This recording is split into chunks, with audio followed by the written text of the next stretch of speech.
Всем привет! Мы продолжаем серию видеороликов под названием «Битва титанов», где мы рассматриваем различные легендарные советские и российские грузовые автомобили, вспоминаем, какая техника трудилась на просторах необъятной страны, также рассуждаем, какая грузовая платформа наиболее подходящая под определенный тип задач. Покажу те модели, которые есть в моей коллекции. Конечно, здесь собрал далеко не все советские грузовики, которые покупал на протяжении многих лет. Если у вас будет интерес к продолжению такой рубрики, то напишите в комментариях, какие грузовики можно сравнить в следующем видеообзоре и на какие масштабные копии вы бы хотели увидеть отдельный видеоролик. Сегодня у нас четвертая часть. В первом видео я вам показывал грузовики ГАЗ-53 и ЗИЛ-130. Во второй части мы рассматривали машины марки МАЗ и КАМАЗ. В третьем видеоролике я вам показывал полноприводные автомобили Урал и КРАС, и эта серия открыла новую рубрику под названием «Короли бездорожья». Как раз у нас сегодня вторая часть «Королей бездорожья». Мы рассмотрим ГАЗ-66 и ЗИЛ-131. Легендарные машины, очень каноничные, для Советского Союза знаковые, и на базе этих грузовиков было огромное количество разнообразных модификаций. И я вам покажу пожарные машины, также классические бортовые грузовые платформы, и вы в комментариях можете написать, а какие из показанных масштабных копий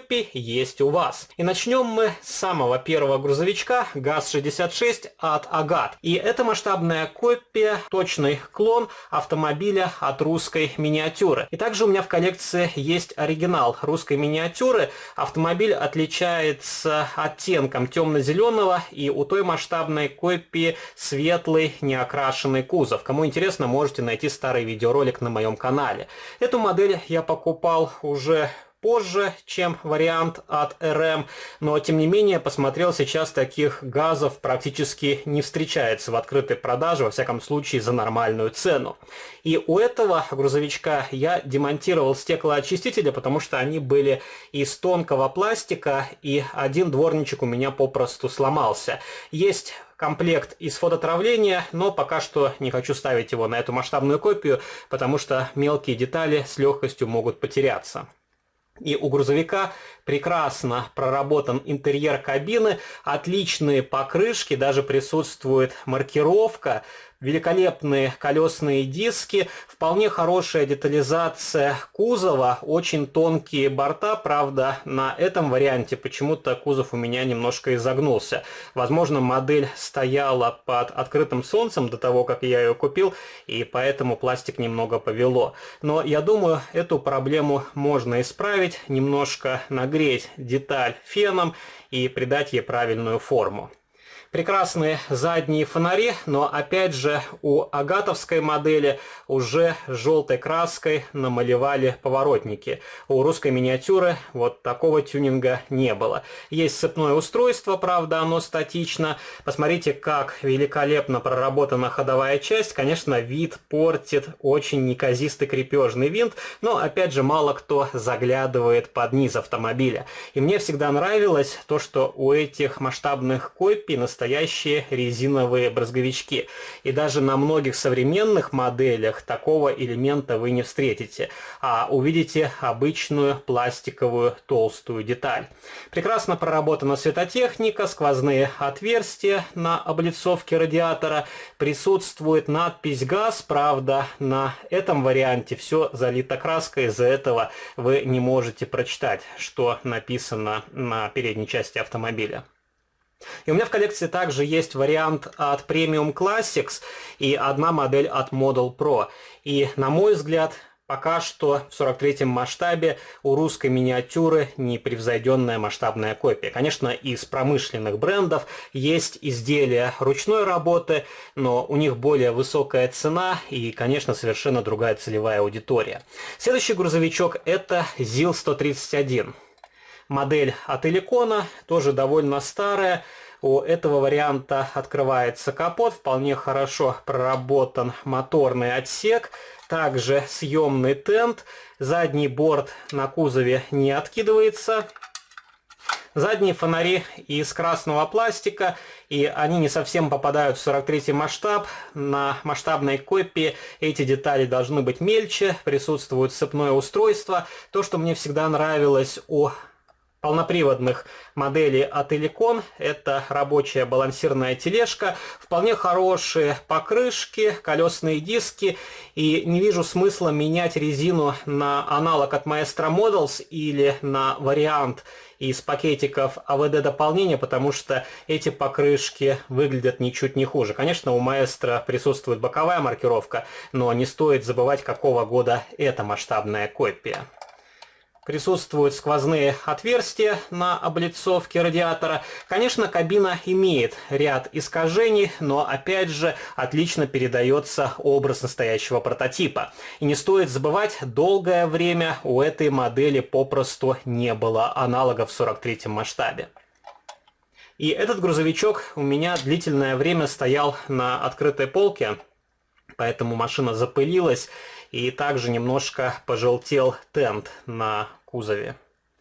Давайте далее покажу вам пожарную машину ЗИЛ-131. Это уже новодельный Elecon, и просто взял масштабную копию ради истории. У меня в коллекции также есть ранняя масштабная копия.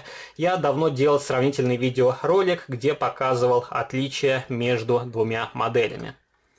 Тоже вполне хороший грузовичок на свое время. Единственная надстройка сделана из пластика, окрашенного в массе, и из-за этого она выделяется на фоне металлической кабины, и, конечно, она немножко другого цвета. У этого варианта тоже должен откидываться капот, но почему-то на моей масштабной копии он как будто вклеен, или модель собирали, когда не высохло лакокрасочное покрытие, или просто как-то неверно сделали фиксатор, который держит капот. Присутствует защита на фарах, она сделана очень грубо и установлена не очень аккуратно. Пластиковые зеркала заднего вида, есть фароискатель, также рабочая установка, пеналы, лестница, другие узлы. Задние фонари здесь из красного пластика, они сливаются с надстройкой, и, конечно, не очень аккуратно нанесены белые полосы. И есть наборы для доработок эликоновских моделей, можно убрать тампопечать, наклеить аккуратные декали, но свои модели я оставлю в первозданном виде, как частичку истории. И, конечно, сейчас подобные модели покупать нету особого смысла, потому что есть уже более высокотехнологичные изделия от костромских брендов, и опять же, если вы в советское время не застали этих масштабных копий, то особого интереса подобные машины у вас не вызовут. И давайте покажу вам пожарную цистерну на шасси ГАЗ-66. Модель тоже от Агат, сделанная на формах русской миниатюры. Конечно, качество покраски и сборки у этого варианта сильно уступает варианту РМ. Цистерна более-менее нормальная, но опять же есть облой, не очень аккуратно покрашена деталь. Задние фонари тоже более-менее нормальные, но испортили их желтой краской. Можно было или оставить их полностью красными, или нанести прозрачный витражный лак. Ходовая часть точно такая же, как у бортовой грузовой платформы. Поставим его сюда. И давайте покажу еще пару пожарных машин. Есть точно такой же ГАЗ-66, только с другой надстройкой. И цистерна спрятана внутри платформы. И установили хромированный прожектор на заднюю часть. Тоже на крыше установлена мигалка. Цвет точно такой же. И на дверках есть надпись «Москва». Эти модели идут без регистрационных номерных знаков, и, возможно, я потом поставлю наборы доработок от студии Микродизайн. Тоже есть регистрационные номерные знаки, которые вполне нормально будут смотреться на этой масштабной копии. И покажу вам ЗИЛ-131 от SSM. Тоже прекрасная масштабная копия. И в свою коллекцию взял чистый вариант. У SSM также были другие схемы окраски. И я видел, в Европе продавался такой ЗИЛ только с надписями на немецком языке. И еще была довольно интересная масштабная копия для разгона несанкционированных демонстраций. У нее была сетка из фототравления на остеклении и также мелкие декоративные элементы, которые отличались от этой масштабной копии. И это тоже уже второе издание. У самых первых версий ЗИЛ-131 в пожарном исполнении от ССМ, по-моему, колесные диски были черного цвета и был белый кантик. Но те модели быстро исчезли с продажи, и себе уже взял вот такой новодельный, скажем так, вариант. Тоже прекрасная модель, конечно, ее коллекционная ценность не такая высокая, как у старых советских масштабных копий, тем более много грузовиков было продублировано в журнальных сериях. Они сделаны на тех же пресс-формах, и опять же это удешевляет продукцию ССМ. Хотя на свое время это был прекрасный грузовичок. И давайте покажу вам еще пару масштабных копий, например, цистерны для перевозки топлива. Одна на базе ГАЗ-66, точно такая же бочка, как на пожарном варианте, только окрашенная в другой цвет. Мигалка уже желтая, кабина точно такая же, только в защитном темно-зеленом цвете. И особых отличий у этих грузовичков нет. Вот так проработана нижняя часть, написано «Модель изготовлена в России», масштаб 1 к 43, прототип ГАЗ-66. И мне эти модели нравятся именно тем, что они изготовлены не в Китае, а в России. Еще раз повторюсь, конечно, они уступают по уровню детализации, но опять же это чисто отечественная разработка, и производство было не в Китае. ЗИЛ-131, автоцистерна для перевозки топлива в варианте МЧС, тоже довольно симпатичная модель. И на этот грузовик я поставил зеркала заднего вида от студии АМ. Тоже очень хорошие. Единственное, пришлось повозиться с покраской ножек. И думал оставить зеркала с некрашенными ножками, но в белом цвете они смотрятся, на мой взгляд, более привлекательно. И хочу поставить регистрационные номерные знаки на этот грузовичок. И посмотрел, на машинах МЧС шли черные номерные знаки, но в наборе от студии Микродизайн нету номеров именно под технику МЧС. Вот такой ЗИЛ. И два последних грузовичка – это автоцистерны для перевозки молока. Еще одна модель от Агат. Точно такая же бочка, только в этот раз ее выкрасили в желтый цвет и нанесли тампопечать молоко. И последний грузовик – это ГАЗ-66 от Model Pro.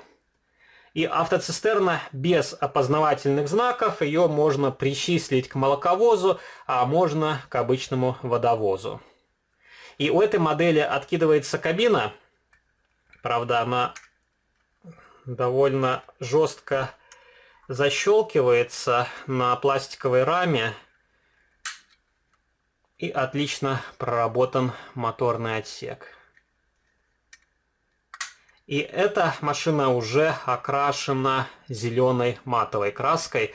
Второй вариант от Premium Classics немножко другого оттенка. Поставил регистрационные номерные знаки, и других доработок на этом грузовичке я не делал. Вот такая небольшая коллекция отечественных полноприводных грузовых автомобилей, которую я хотел вам показать в рамках сегодняшнего видеообзора. Пишите ваши комментарии, какой грузовой автомобиль, по вашему мнению, наиболее удачный, сбалансированный и подходит под различный тип задач. Также вы можете поделиться информацией, а какие масштабные копии отечественных грузовых автомобилей есть в ваших коллекциях. Если вам понравился данный видеоролик, не забывайте поддержать его лайком. Вступайте в мои группы в социальных сетях, ВКонтакте и Фейсбуке. Жмите на колокольчик, можете заглянуть и подписаться на мой второй канал. На сегодня это все. До новых встреч. Пока.